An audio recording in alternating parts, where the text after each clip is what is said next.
So when Connie retired, Connie was a big friend of mine. Connie and I had worked together on complete street stuff for years and years, and when she retired, she said, Elkins, I want you to pick up this bill for me because you're tenacious, you'll get it across the finish line. But this year was the year to get it across the finish line because we had such tremendous leadership in the Transportation Committee in both the Senate and the House, and the control and the will to get it done.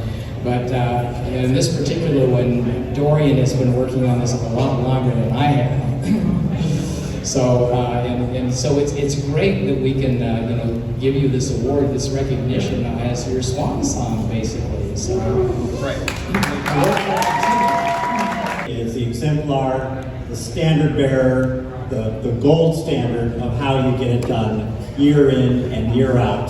I can remember talking to Dorian years that it seemed like no one loved him, no one loved biking, yet he was in there organizing at the community level, rallying people who live in communities all over the state of Minnesota, rallying council members, rallying mayors, one by one, just putting the one foot in front of the other, one pedal in front of the other, just keeping on trucking and building a mighty statewide coalition, and one by one knocking down those Republican legislators, getting them as champions, even in the face of just unbelievable hostility from past chairs. He was still just doing the work, making the case, talking to citizens, and building a movement. This is how you do it.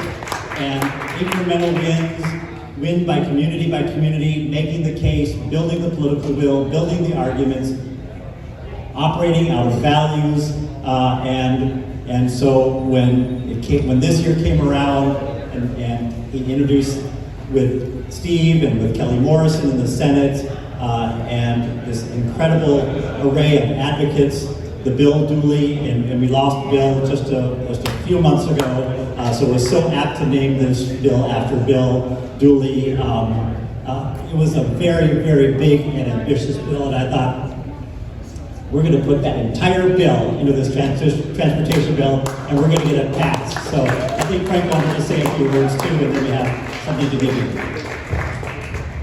So, from the transportation chair that doesn't drive, I appreciate this part of the bill so much.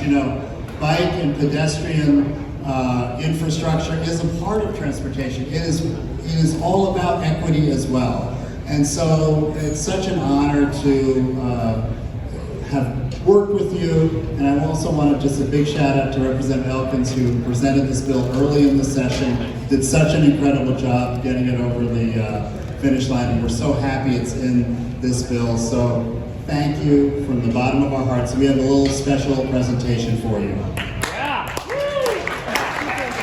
He's got House File 2887 in his hand.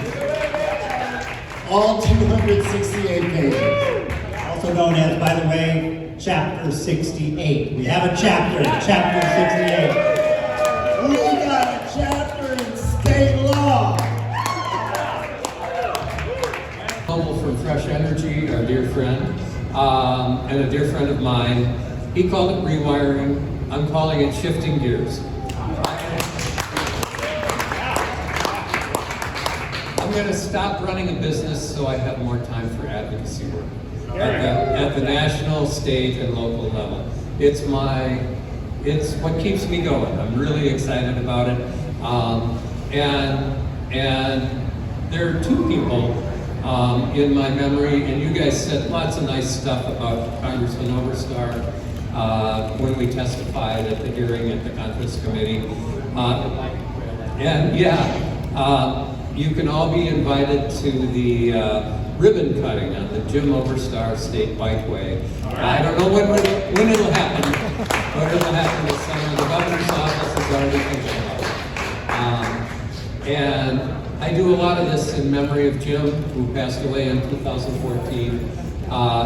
He was responsible for changing the federal bill to make bicycling and walking eligible for federal transportation money, which made all the difference in the world.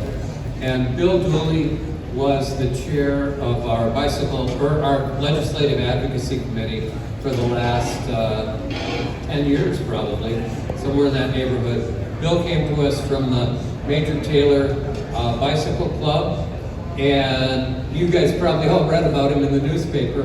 He retired early at 55 because he thought the community needed him more than the insurance industry as a professional lobbyist. So that was an honor to work with Bill, and I thank you so much for naming that bill after him. His family came to a couple of the hearings. It was very wonderful to have him there, and maybe, well, I'm going to keep this, but maybe I'll share it with his family for a little while too.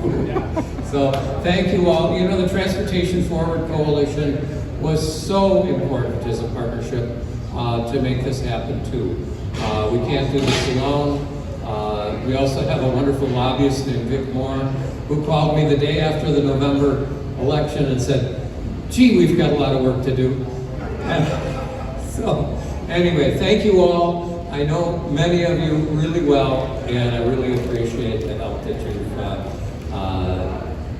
to get this whole thing across the finish line and accept the biking and walking portions of the metro sales tax and the counties. You know, we've got a lot of advocacy work to make sure the counties spend their, what is it, the county? Yeah, yeah, the counties need to spend that money well. So, thanks again, everyone. Bye-bye.